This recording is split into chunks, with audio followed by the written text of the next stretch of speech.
skeptical when it comes to finding talented assistants. I knew you'd manage. But check out the even more amazing thing that I did. This Sycrakea most definitely controls the temperatures of this biome. Well, shall we take a look-see at what it says? I can sum her up in 9 sentences. An envious gaze towards Master Sycrakea. Empty eyes that looked at oars in silence. Gentle lips that spoke to me with warmth. Meticulous hands that tended to her valley. Sore ankles from rushing round the gladios. A crooked spine after visiting Yolonakia. Nimble legs that could ascend to the crown of the moon.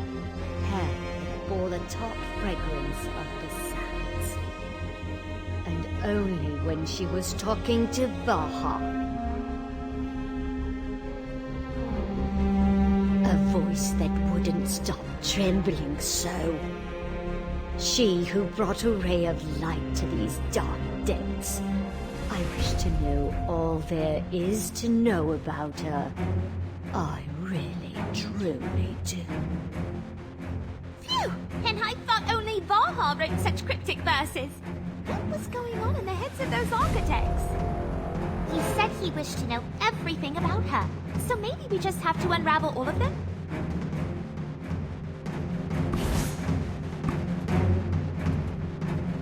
Disable burning rifts.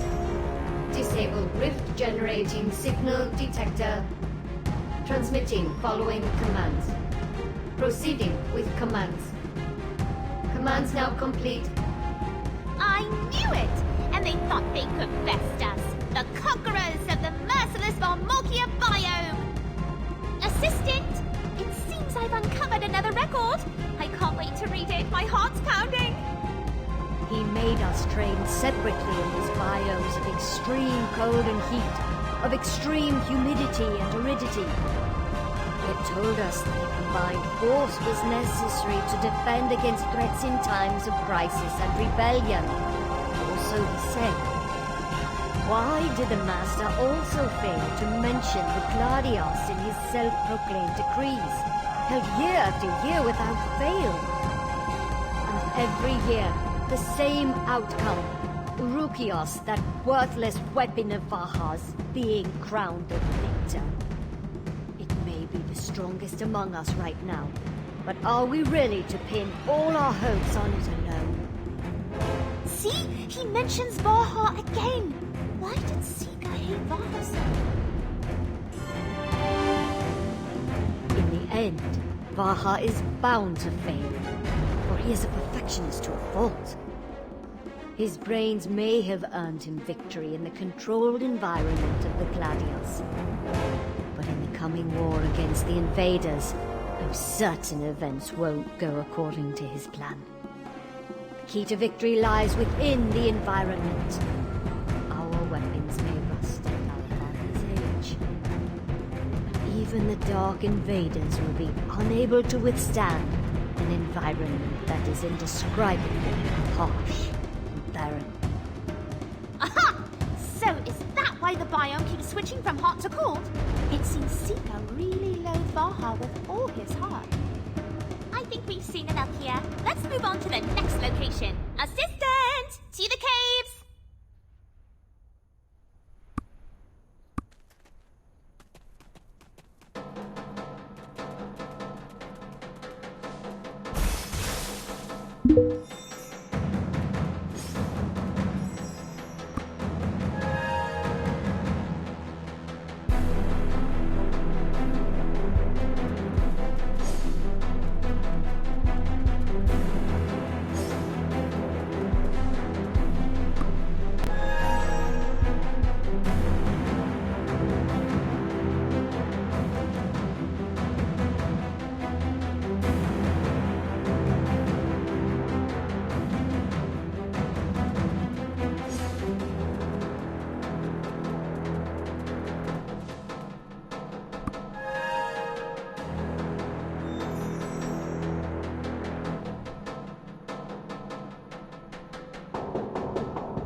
he was all doom and gloom, but it seems Sika had somewhat of a sensitive side to him too.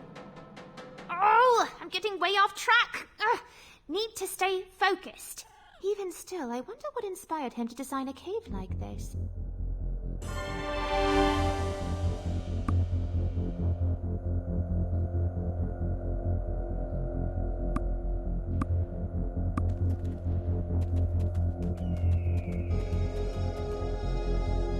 Request to access hidden records.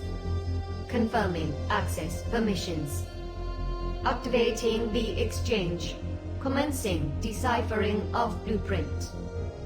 There are no blueprints of Vamalkia to decipher. Do you wish to access other information? The moment I entered the biome of thorns, I saw countless statues of a dark woman strewn about. The first time I saw this chilling sight, I immediately thought of Master's teachings. Believing that the world runs according to the will of the gods is to deny ourselves mastership over our own lives. Remember this well, for there are no gods to save this world. And even if there were, what good would it do to put one's faith in them? Why did those words come back to me at that particular moment? Were these gods Master warned me of? Has Oz been worshipping these? If she has been bowing before these statues, then she has defied Master's teachings. No, she has corrupted them. I must report this immediately to Master Dekia. I must prevent Yolo being tainted by her any further. Then, perhaps, this is fate presenting me with an opportunity. An opportunity? What kind of opportunity? Whatever did Sika mean by this? Come on, there must be more info somewhere. There isn't. Oh no!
creatures of the abyss have clamped their jaws upon their prey, they do not let go until they have drained said prey entirely. I feel no remorse at draining oars in much the same way. 'Tis only fitting for such a filthy betrayer as her.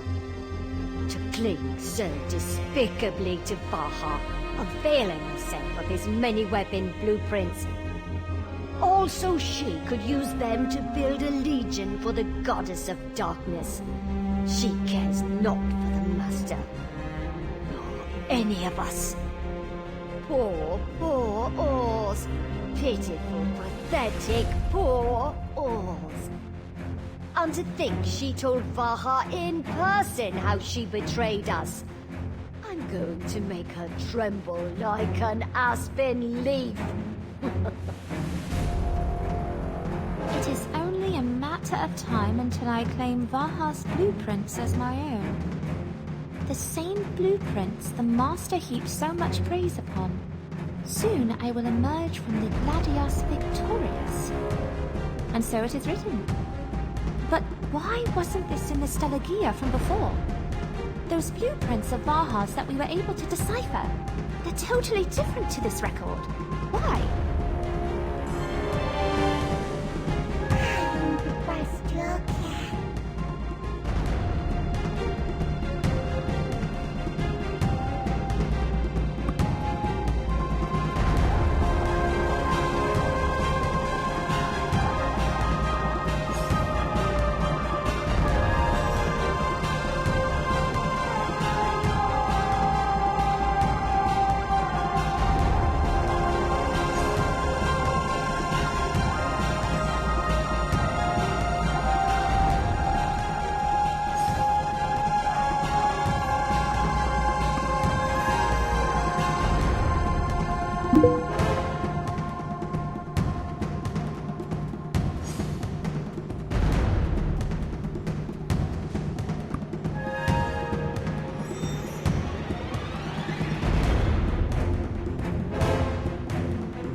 Told him that Oz has betrayed us, that corrupted as she is by the goddess of darkness, her actions will bring destruction upon all of us here in Atoraxxion.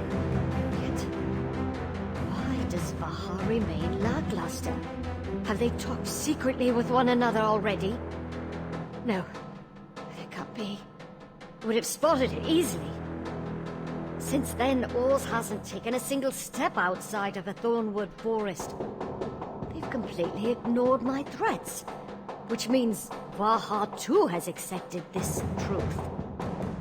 And we're to be the final defense?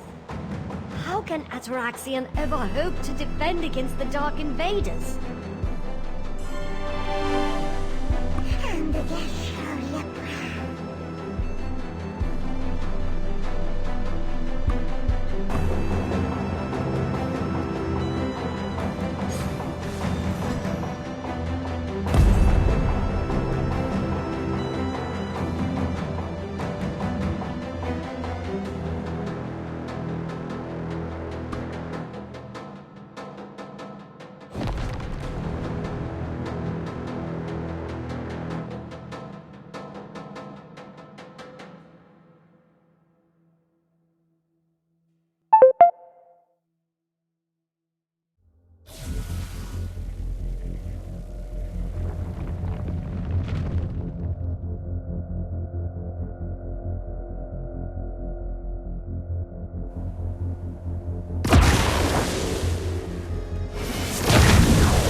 Wow.